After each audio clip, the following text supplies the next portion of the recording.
বিগত সরকারের আমলে যখন রাজাকারদের তালিকা করা হয়েছিল, সেই তালিকার শীর্ষে অবস্থান করছিল আওয়ামী লীগ, দ্বিতীয় অবস্থানে ছিল বিএনপি, তৃতীয় অবস্থানে ছিল জাতীয় পার্টি, আর চতুর্থ অবস্থানে মাত্র 36 জন জামায়াত ইসলামী ছিল।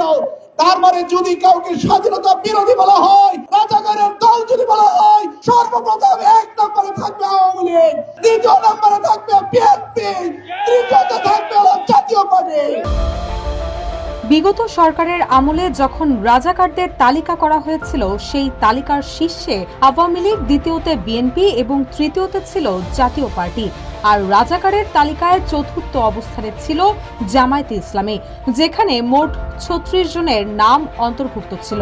তারপরও যদি কাউকে স্বাধীনতা বিরোধী কিংবা রাজাকারের দল বলা হয়, তাহলে সবার প্রথমে 1 নম্বরে থাকবে আওয়ামী লীগ, দ্বিতীয়তে বিএনপি এবং তৃতীয়তে জাতীয় পার্টি।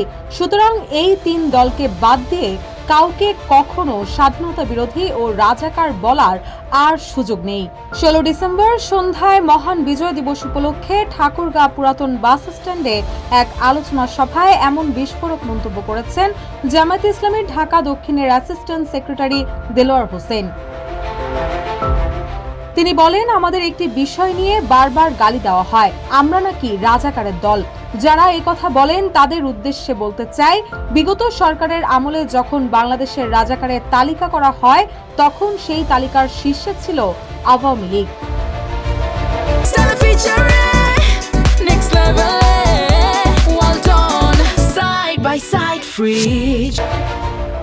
তিনি আরো বলেন, স্বাধীনতা 54 বছর পার হলেও আমরা কাঙ্ক্ষিতভাবে এগোতে পারিনি। এদিকে অনেক পরে স্বাধীনতা অর্জন করেও সিঙ্গাপুর এগিয়ে গেছে, মালয়েশিয়া এগিয়ে গেছে, কিন্তু দুর্ভাগ্য হলো স্বাধীনতা অর্জনের 54 বছর পেরিয়ে গেলেও দেশ এখনো এগোতে পারেনি। এর মূল কারণ দুর্নীতি। এ সময় ভবিষ্যতে রাষ্ট্র ক্ষমতায় গেলে দুর্নীতিমুক্ত বাংলাদেশ গড়ার অঙ্গীকারও করেন তিনি।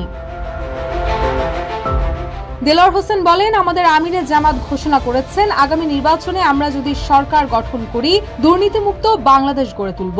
জামায়াত ক্ষমতায় গেলে কোনো সরকারি সুযোগ সুবিধা গ্রহণ করবে না। যে সকল এমপিরা নির্বাচিত হবে তারা কেউ দুর্নীতি করবে না। রাষ্ট্রীয় সম্পদ নিজেদের প্রয়োজনে নয়, জনগণের কাজেই ব্যবহার করবে ইনশাল্লাহ। রুশা সুর, নিউজ ডেস্ক, ইত্তেফাক।